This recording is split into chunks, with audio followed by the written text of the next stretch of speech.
to give everybody a few minutes to log on here. We'll get started in just a minute.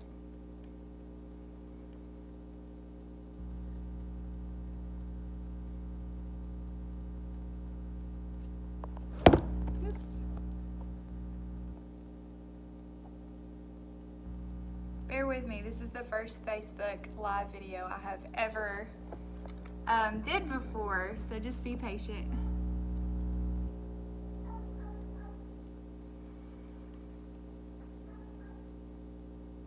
I'll give everybody a few minutes to log on here, but I hope everybody is having a good Wednesday.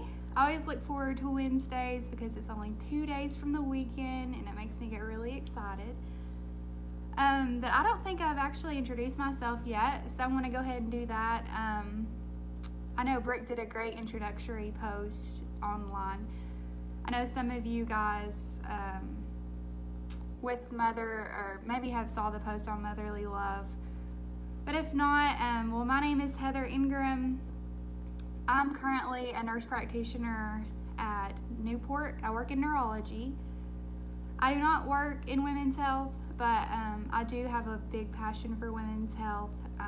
I did used to be a labor and delivery nurse for a couple years ago, and I really enjoyed it.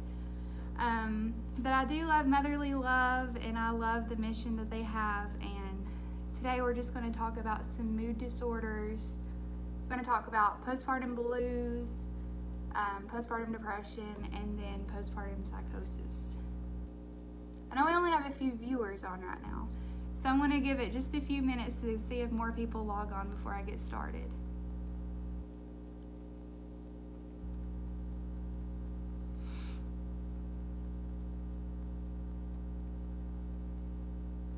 Hope you guys are all having a good day today.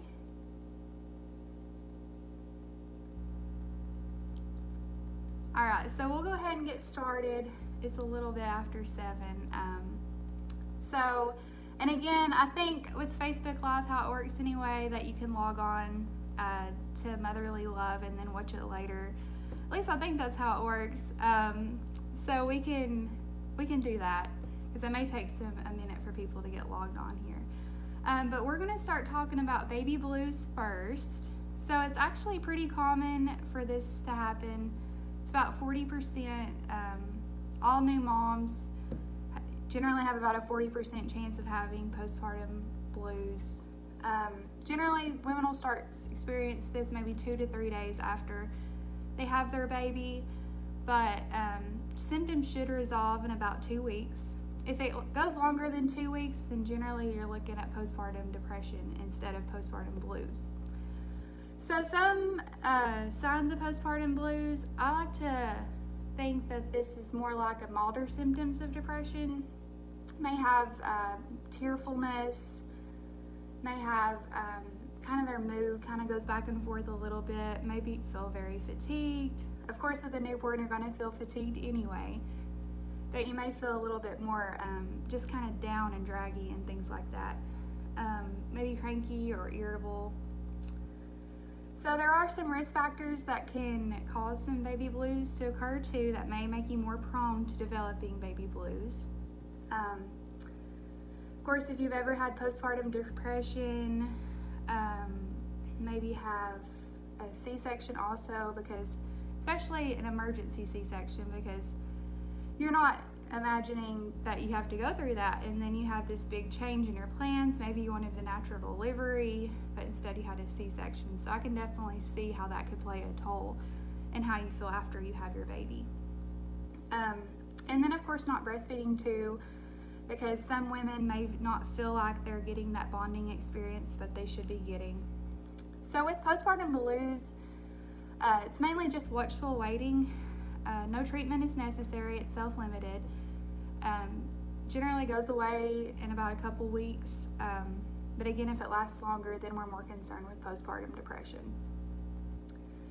So during this time, it's a good idea for family members just to kind of be there with the mom, ask them how they're doing, kind of, if their house is a mess, go over there help them clean. Of course, don't say their house is a mess or anything like that. Just be there with them and kind of support them to get out of this little phase that they're going in.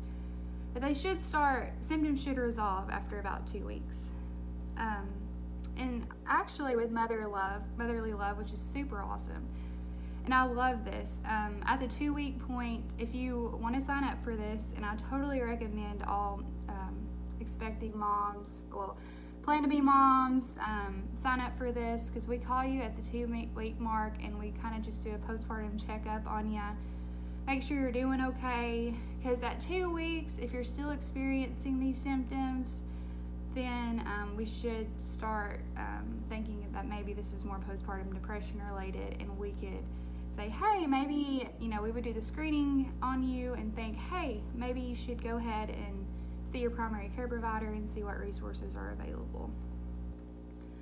Of course, during that period of 2 weeks, if your symptoms do get worse, anything like that, then we consider more postpartum depression. And also, I found this kind of interesting. If you have the baby blues, you're about 4 to 11 times more likely to have postpartum depression. So we're going to talk about our next step up. Of course, I'm talking about the least severe to the most severe, least severe being the postpartum blues, and most severe being the postpartum psychosis. So postpartum depression is kind of in between those. You still have these these symptoms going on. You're down, you're draggy, you're crying, your mood might be like all over the place. These are a bit more severe though. You may have trouble bonding with your baby also. That can be a sign as well. You may feel depressed, maybe you feel guilty because you may not feel like you're taking care of your baby as much as you need to be taking care of your baby, or maybe you're taking the care of your baby the best of your ability, but you just feel like that you're not doing enough. Could have little interest in doing things that you normally like to do, feel tired all the time. You may lose an excessive amount of weight because you just don't feel like eating, or you may eat too much. That might be just kind of how you cope. And then of course, one of the most severe symptoms would be thinking about suicide. And I think it's important for, this video is mostly for women who may be planning to have a baby soon, or anything like that, but it's really important for family members and significant others to know these symptoms too, because the pregnant mom may not realize at that time that she is, suffering from these depressive symptoms. She may need someone to ask how she's doing, and just kind of talk with her about things. Do you really feel okay? Maybe we should get you the help that you need during this time. Postpartum depression does affect about 1 in 7 women. It's about 15%. So still, we all know a lot of women, and that's kind of a pretty big number. I would consider it. About half of the women diagnosed with postpartum depression is the first time having depression. So this may be completely new to them, and they're probably thinking, hey, what's going on with me? What am I experiencing? So they don't have this history of depression, so this is kind of all new to them. So if you do have postpartum depression in this pregnancy, unfortunately you are more likely to have it in your second pregnancy. And it can happen, it usually starts, I think within 1 to 2 weeks after you have your baby, you'll probably start developing these symptoms. And it can last for a couple months afterwards. But the good thing is there's a lot of things that we can do to help with this. So what can we do? Well, of course, with postpartum depression, you need to get help. You need to go to counseling. You need to see either a psychiatrist or your primary care provider to point you in the resources that you need. Because if you don't treat this, then unfortunately, the mom is affected, but also the child is affected too. Because the mom will be, maybe she won't care for her baby like she needs to, maybe she won't realize that her baby is sick or need to go to the doctor to get checked up on. Maybe not take them to appointments so they won't get any of their vaccines. So it kind of all plays a big part together. So that's why it's really important to get this squared away and get to feeling better. So what can we do as like family members, friends, significant others, things like that? Again, kind of like with the blues, go over to their house, help them out with things. Then, oh, sorry, I was reading your comment there. But yes, we need to just be there and support them. And of course, I definitely recommend watching the baby for maybe an hour or so you can, maybe they can go walking, they can go on a hike, they can get some sunshine, start feeling better. They can also, I do recommend the mom doing something for herself, like getting her hair done or nails done, just something to make her feel better. Because, you know, it is going to be a tough time for her till she gets through this. Of course, eating healthy also might help through this. Have that in my note as well. And then, a good resource I have too for if you know anybody that's suffering from postpartum depression or going through this right now. I do know that the Rural Health Services in Newport, they have some counselors there, and they actually are certified in postpartum depression. I think they have 2 or 3 counselors there. So that's a great resource for a community if you need it. And all those women there seem really wonderful. So it'd definitely be something to check into and just kind of keep it in the back of your mind if you need to mention that to somebody. So now we're going to talk about the worst of the 3, which is the postpartum psychosis.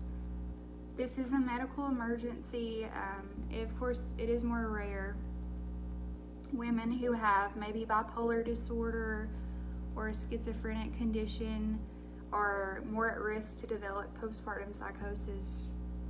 I don't know if any of you all have ever seen anybody in a bipolar phase, like the manic phase of bipolar, but that's kind of how the mom may act. She may have some auditory hallucinations, visual hallucinations. She would be very delusional, very confused, feel hopeless, upset. She's kind of just all over the place. So, and really trouble sleeping. She won't be able to sleep. She will not be able to care for herself at all or her baby at all. The main concern with postpartum psychosis is suicide, and then also the mom may be wanting to hurt the baby. She may hear voices telling her to do it. So if you're on the outside looking in and you notice any of these symptoms taking place, the first thing that you want to do is make sure the mom is safe and make sure the baby is safe, and call 911. Because obviously we don't want that to happen at all. But those are the signs to watch out for with postpartum psychosis, because it can be a very serious condition for someone to face. And I think risk factors also, I know I mentioned the postpartum, bipolar disorder, and then I mentioned schizophrenia. But I think it's like if you have a family history of that also, it can also be a risk factor, just so you all are aware. And then, I think that was all there. So if you are feeling any of these things, having hallucinations, obviously you want to talk to your primary care provider right away when dealing with that, because it's very serious. This can last up to about 6, sometimes as long as 6 months, sometimes maybe even longer. It's treated with mood stabilizers and antipsychotics usually, and that'll generally help too. Obviously counseling and therapy as well. But that's pretty much it. I just kind of wanted to go over those just because I think that mood disorders and just any mental health problems aren't talked about enough. And I think we just need to end the stigma, because this mom can't help it that she's feeling this way. Her hormones are all over the place. She has a lot of stress, a lot of anxiety. So it's just best for us just to be there with them. during this time and help support them. And I feel like, unfortunately, we are all super excited about the newborn baby. A lot of joy, but unfortunately, I feel like sometimes we may overlook the mom and her needs and what she needs help with during this time. I actually wore my favorite shirt today.